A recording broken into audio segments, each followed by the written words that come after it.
Good evening and namaste to all the viewers, dear students. You all are welcome to Genius Lakshya, which is a unique platform for all the competitive examinations of our country in general.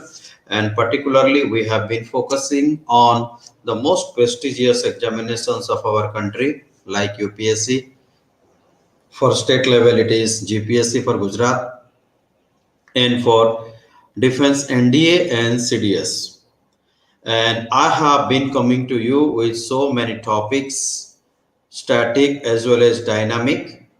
Both are very, very important in the competitive examinations. So you have to be strong enough on both the parameters. You should be strong in the dynamic topics. Dynamics means current affairs of all the areas, as well as you should be strong enough your foundations to be clear, strong in the static topic. So it is very, very important to maintain a balanced approach in static as well as dynamic. I have been telling to you repeatedly that static means all the subjects that you have already gone through during your school days. All the subjects, all the textual matters are statics. At the same time, dynamic means whatever is going on this planet on everyday basis is dynamic. And in the examinations, the questions are asked from both. You should be ready for the static as well as you should be ready for the dynamic. So today I have come to you with one of the most important topics from the UPSC syllabus, which is a static one. And we will discuss, we will understand very interesting, very easy topic, that is union territories. In the first presentation, we discussed the formation of the union territories, the objectives of the union territories, and all the fundamental understandings on union territories have already been discussed. How the union territories came into force, how they came into existence, and all the places which were converted from union territories to the states, which were the states. Once upon a time, they were union territory, now they are states. So what is the logic? What is the thinking? What is the understanding behind the creation of the union territories are already discussed. Today, we will understand the important facts, figures, and the powers and the functions of the union territories, and especially we will discuss the union territories relating to the special provisions given to the Delhi state. Okay, so let us start.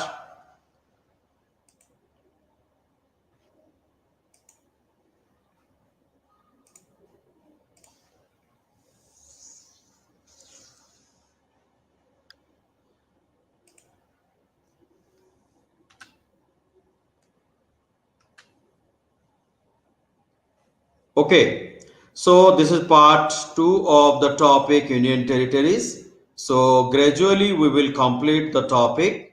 So let's start.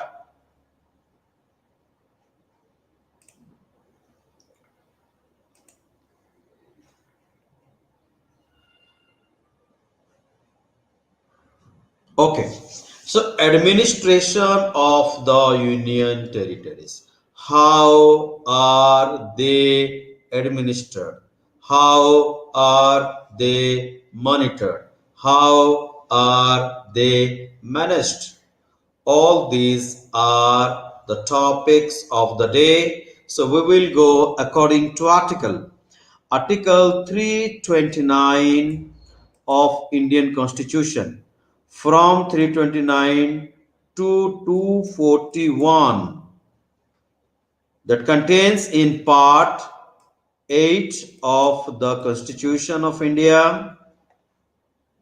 It deals with, or these articles from 323 239 to 241, they deal with the union territories. So from this article we will know many things about the administration, about the management of the union territories of our country. At the same time, you should be aware of the fact that it is in part 8 of our constitution. Even though all the union territories belong to one category, it is felt, it is understood that all the union territories we have in India, they are considered to be similar or they are from one category. But there is no uniformity. Actually, there is no uniformity. There are many differences among the union territories in their administrative process, in their management, in their monitoring process. The duties are different from each other. Okay, so we will understand how are they different from each other. Every UT or every union territory is administered by the President of India. So acting through an administrator appointed by him. What does it mean? The President of India administers the union territories through an appointed administrator. In other words, an administrator is appointed by the President of India, and that administrator is directly accountable and responsible for the administration and the management of that particular union territory. So, in other words, we can say that Honorable President of India appoints administrator who administers the union territories. So, an administrator of a union territory is an agent. We can say that he is a representative of the President of India, because the President of India sends the representative for the administration of that particular union territories. So, administrator of a union territory is representative or the agent of the President of India. Actually, that administrator is not head of the state. It is very important to understand that as the governor is the head of the state, but the administrator of a union territory is not the head of the union territory. Okay, so this is the fundamental distinction between the governor of a state and the administrator of a union territory. Okay, then the President of India, our president, may specify the designation of an administrator. So there are various designations. The administrators are designated with various names. It may be Lieutenant Governor or it may be Chief Commissioner or an administrator. So, these are some of the different designations of the administrators of union territories in our country. Then it is very, very important to understand that at present it is Lieutenant Governor. If we take the case of Delhi, then the administrator is called Lieutenant Governor. In case of Puducherry, Lieutenant Governor. In case of Andaman and Nicobar Islands, Lieutenant Governor. In case of Jammu and Kashmir, Lieutenant Governor. Ladakh. So, the administrator of all these union territories are designated as the Lieutenant Governor. An administrator in case of Chandigarh. So, if we take the example of Chandigarh as a union territory, Dadra and Nagar Haveli, Daman and Diu and Lakshadweep. These are the union territories where instead of lieutenant governor we designate them as administrators. So fundamentally we have to understand that lieutenant governor means the administrator of Delhi, Puducherry, Andaman Nicobar Island, Jammu and Kashmir, Ladakh. So the head is designated as Lieutenant Governor. In the same position for Chandigarh,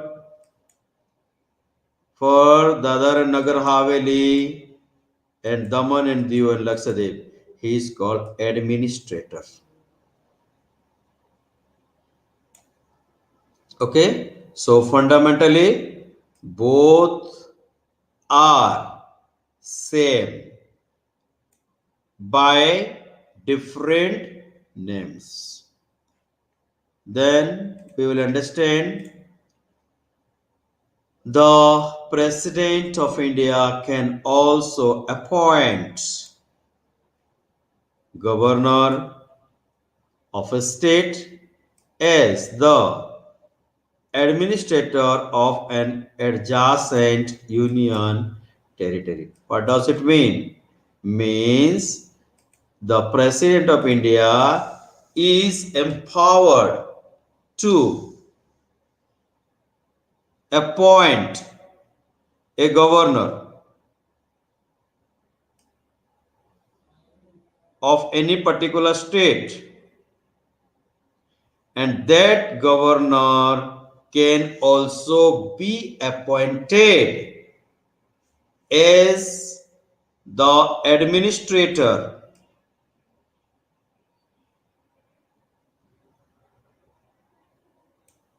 of an adjoining union territories. Means, for example, this is a state and the state has a governor. Okay, and near the state this is a union territory. So the governor of this particular state can also be appointed as an administrator of this union territory. So the same governor is also an administrator of union territory, and he is appointed by the president of India. Then the union territory of Puducherry, right? The union territory of Puducherry in the year 1963, Delhi in the year 1992, and Jammu Kashmir in 2019 are provided with legislative assembly.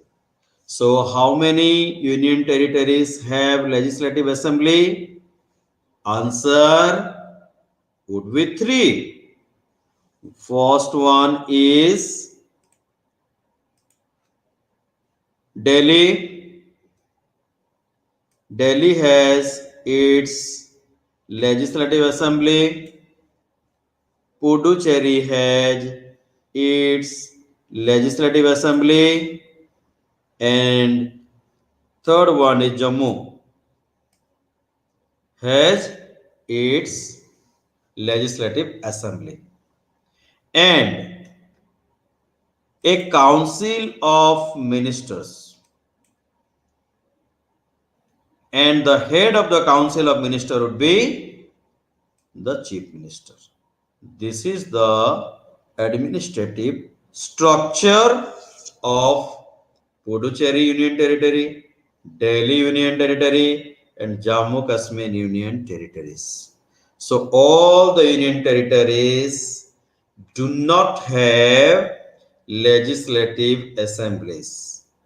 Only three union territories do have legislative assemblies: Puducherry, Delhi, Jammu and Kashmir.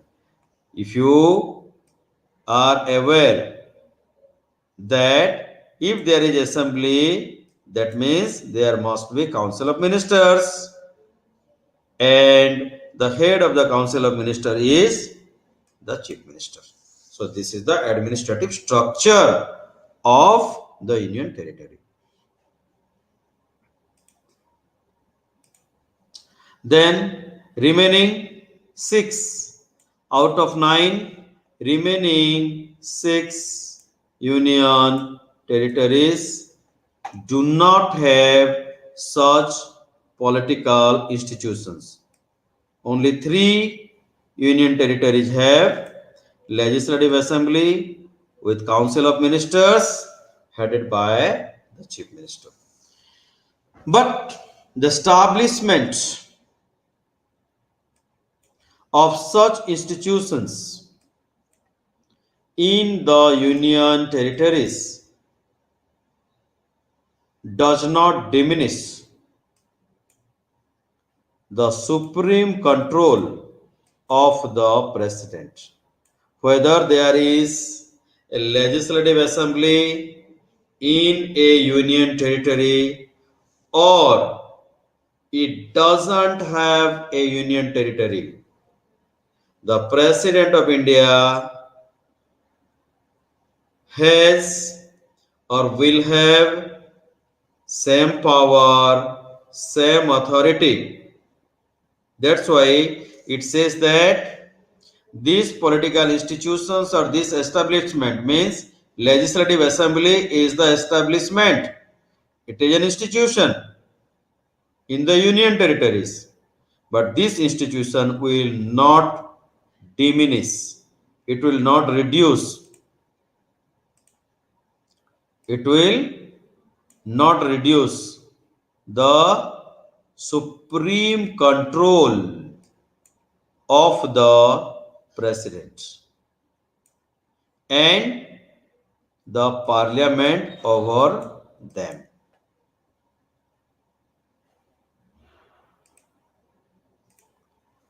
The parliament may make law on any subject of 3 list. We know it very well. that there are three lists. One, union list, second one, state list, and third one, concurrent list.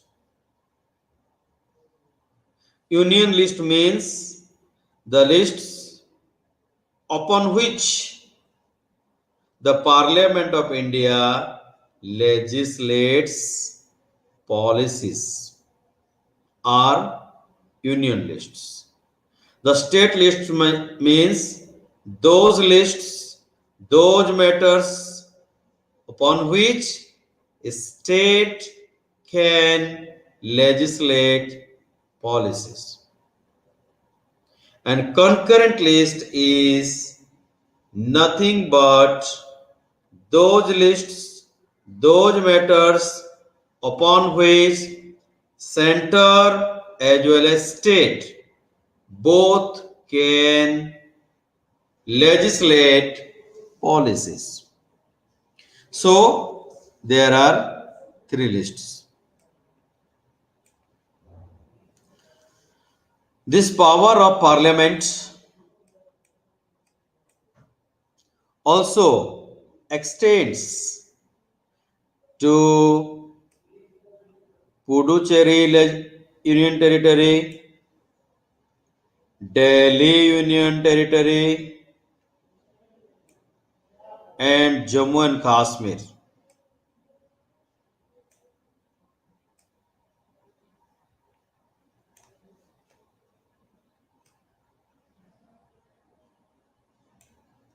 Which have their own local legislature. As we have discussed recently that Delhi, Puducherry, Jammu Kashmir have their legislature. This means that the legislative power or law making power, policy making power of Parliament of India for the union territories on subjects of the state list remain unaffected even after establishing a local legislature for them.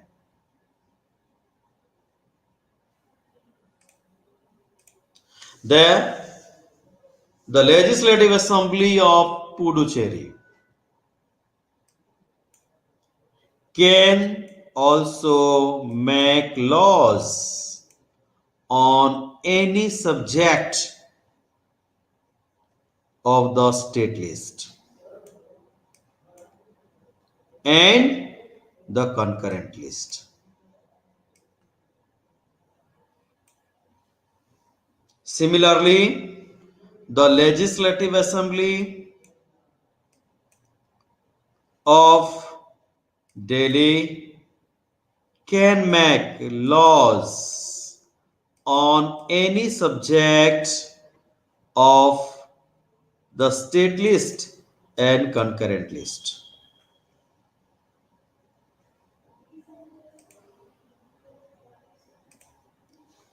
The president can make regulations for the peace, for progress, and for good government of the Andaman and Nicobar Islands.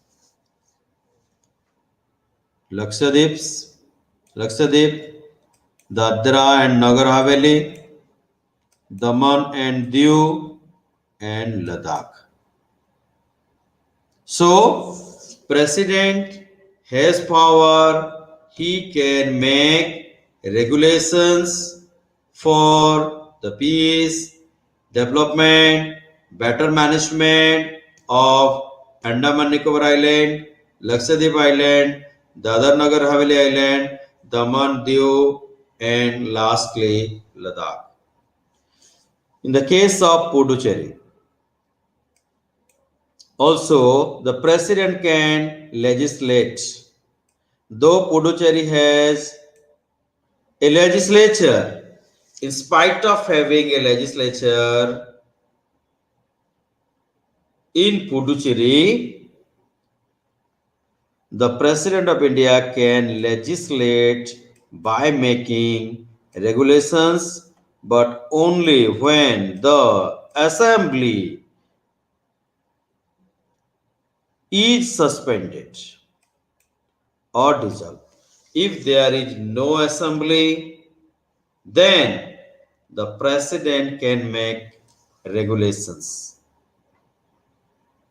for the union territories. A regulation made by president. For example, the president has made a regulation for union territories.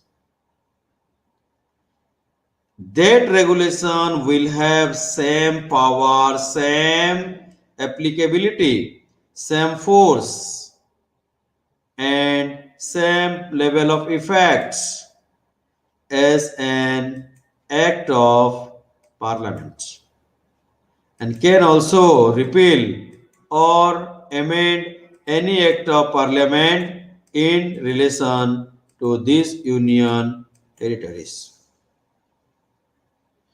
The parliament can establish a high court for a union territory or put it under the jurisdiction of a high court of adjacent state. So either there will be a high court for a union territory, or that union territory will come under the high court of adjacent state, nearby state. So these are the provisions for the union territories in our country. Then Delhi is the only union territory in our country that has a high court of its own, and it is there since 1967. And no union territory has its own high court. Bombay High Court has got jurisdiction over two union territories, means Dadra and Nagar Haveli and Daman and Diu. They comes under the jurisdiction of Bombay High Court. Dadra and Nagar Haveli and Daman and Diu do not have high court of their own, so they come under the jurisdiction of the Bombay High Court. Then Andaman and Nicobar Islands, Chandigarh, Lakshadweep, and Puducherry placed under the Calcutta, Punjab, Haryana, Kerala, and Madras High Court, respectively. Right? So, these union territories they do not have their own high courts. So they come under the high court of the adjacent state. This is what we discussed. For example, Andaman and Nicobar Island. This union territory comes under the Calcutta High Court. Then Chandigarh comes under Punjab and Haryana High Court. Similarly, Lakshadweep Island, this union territory comes under Kerala High Court. And lastly, Puducherry. This union territory comes under Madras High Court. So, as we saw that Delhi is the only union territory with its own high court, and other union territories comes under the high court of the nearest state high court.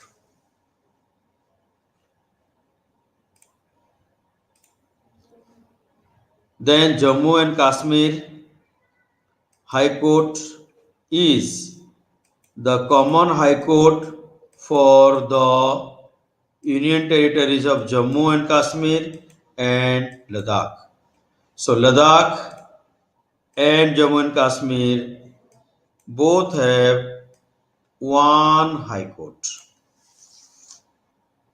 Okay, so we saw the process structure of judiciary of the union territories. Then the constitution does not contain our Indian constitution. It does not contain any separate, different provisions for the administration of acquired territories. But the constitution, the constitutional provisions for the administration of union territories also apply to the acquired territories. Then we will see how is Delhi different. What special provisions are given for Delhi?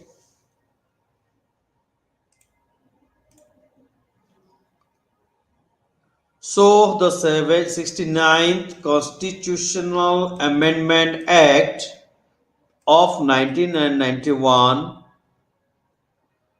provided a special status. A special status has been given to Delhi, to the Union Territory of Delhi,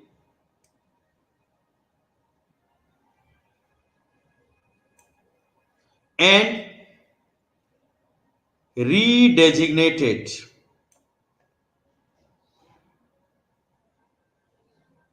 it, means Delhi, as the national capital territory of Delhi, and designated the administrator of Delhi as the Lieutenant Governor, LT. So according to the 69th Constitutional Amendment Act of 1991, Delhi has been given a special status. According to the special status, it has been redesignated as the UT of Delhi, and it has been redesignated as the National Capital Territory of Delhi, and the administrator of Delhi is called Lieutenant Governor.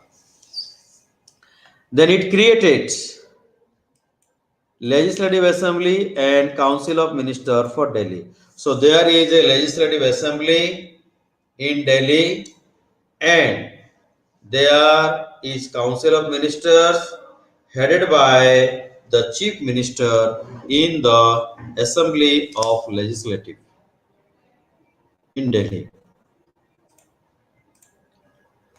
Previously, Delhi had a Metropolitan Council and an Executive Council, but the strength of assembly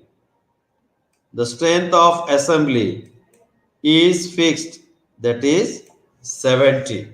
So there are 70 members of legislative assembly in the assembly of Delhi, and they are directly elected. These 70 member of legislative assemblies are directly elected by the people.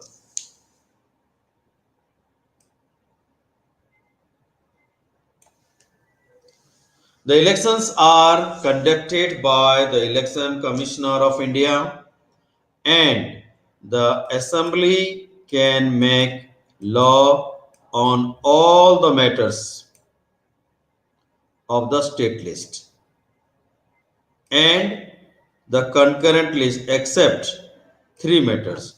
So Delhi enjoys as a state. The Assembly of Delhi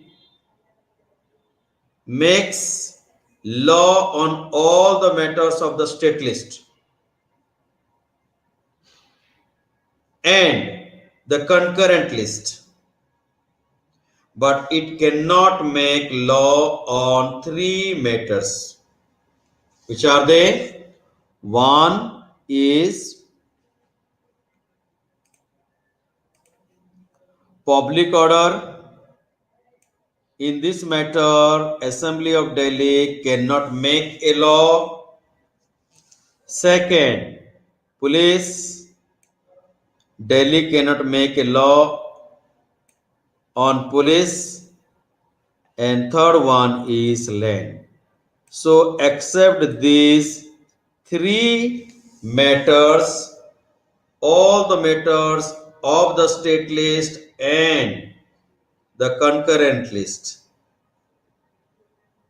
Delhi Assembly can make law.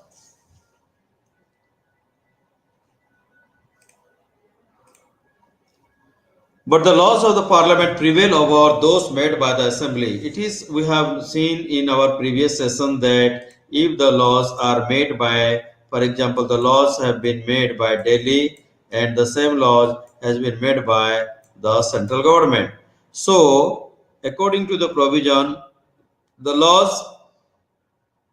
made by the parliament will prevail over the laws made by assembly. So ultimately parliament is more powerful, so the laws made by the parliament prevails over the laws made by Delhi assembly. The strength of the council of minister is already fixed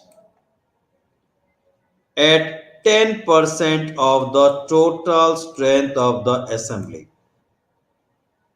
That is 7.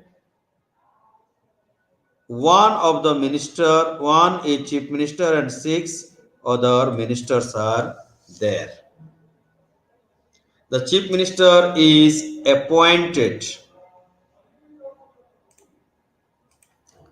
by the president, not by the lieutenant governor, because generally governor appoints the chief minister of the concerned state, but here it is different. How? The chief minister is not appointed by the lieutenant governor of Delhi but by the president of India.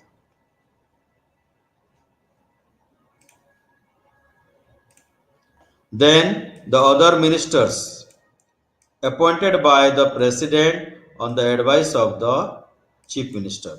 So chief minister advises to the president to appoint other 6 council of ministers. The ministers hold office during the pleasure of the president. As long as the president is happy with the minister, so long as the council of minister hold the office. The council of ministers are collectively responsible to the assembly. They are collectively accountable to the assembly. The six council of ministers are collectively responsible and accountable to the assembly, Delhi assembly. So the council of minister headed by the chief minister, they aid and advise lieutenant governor. So lieutenant governor is aided and advised by the council of ministers headed by the chief minister. In case of difference of opinion, for example, in any situation on any matter, there is a difference of opinion between lieutenant governor and his council of ministers. Then the lieutenant governor refers that confused matter to the president for decision and act accordingly. So the lieutenant governor will refer that matter to the president to think of it, to take final decision on it. Sorry. In case of failure of constitutional machinery, for example, Delhi does not work properly, or there is a law and order problem, or constitutionally it is not going well, then the president can impose. The president of India can impose the president rule or his rule in the territory of Delhi. This can be done on the report of the lieutenant governor. So the lieutenant governor will report the president regarding the constitutional breakage. Then the president of India will impose the rule in the territory.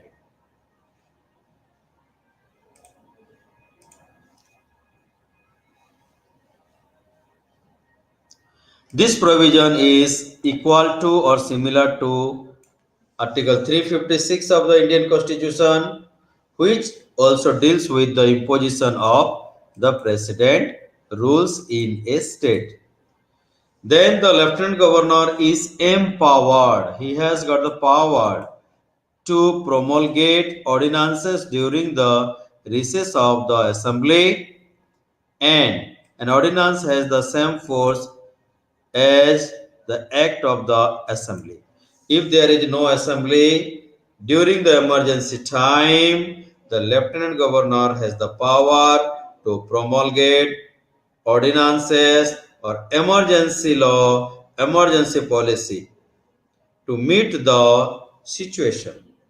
Every such ordinance must be approved. Once the ordinance has been promulgated, that ordinance must be approved by the assembly within 6 weeks from its reassembly. So when the assembly will meet within 6 weeks, that ordinance must be approved by the assembly.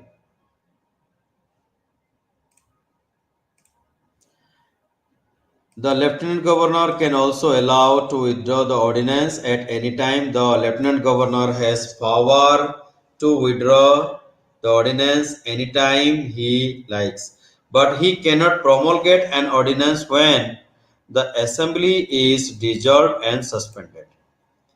If the assembly has been dissolved or it has been suspended, then the lieutenant governor has no power to promulgate ordinance for the union territory of Delhi. Further, no such ordinance can be promulgated or can be withdrawn without the prior permission of the president. So the president plays a great role in the administration, in the management of the union territories.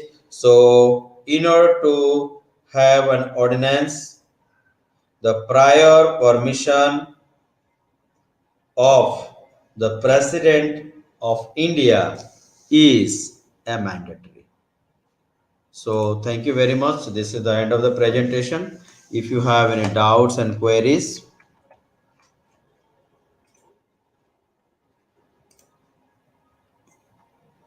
so today we discussed very important topic, that is union territories, the provisions of union territories and the special provisions given to Delhi, how it is different. Also we understood the judiciary process, how the high courts control the union territories, and also we understood the promulgation power of the lieutenant governor. Also we understood the difference between administrator and the lieutenant governor. The administrators and lieutenant governor are the same, but for some union territories they are called lieutenant governor, for other union territories they are called administrator. So we understood union territories, its administration, its power, and how do they work. Also, we understood that all the union territories do not have legislative assemblies. Only three union territories have legislative assemblies, which are they? Delhi, Puducherry, Jammu and Kashmir. So in this second presentation, we went through some of the important matters regarding the union territories. If you have any doubts and query, you can write me on my email ID rohitsika@geniusschool.co.in. Till then, take care. Jai Hind, Jai Bharat.